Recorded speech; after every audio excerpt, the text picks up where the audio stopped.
Allah teh Ar-Rahmanir Rahim, nu Maha Rahman jeung Rahim. Rahman teh tina rahmat, rahmat teh Masya Allah rikotun fil qalbi taqtadil iman. Maksudna mah in'amna, memberikan kepada siapa saja.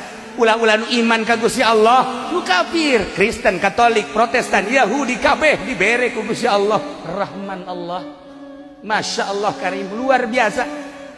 Sedangkan cak Gusti Allah rahmat, wa rahmati wasi'at kulla syai. Rahmat kaula ngurung ngawangku kana setiap perkara eueuh nuhun teu karahmatan ku kaula. Masya Allah. Lamun orang inget kadinya nek naon bendu atuh ka polisi, ya polisi ge dirahmatan ku Gusti Allah. Nek naon bendu ka TNI, ya TNI ge atuh dirahmatan ku Gusti Allah. Nek naon bendu ka gubernur, ya gubernur ge dirahmatan ku Gusti Allah. Nek naon atuh bendu ka presiden, ya presiden ge dirahmatan ku Allah.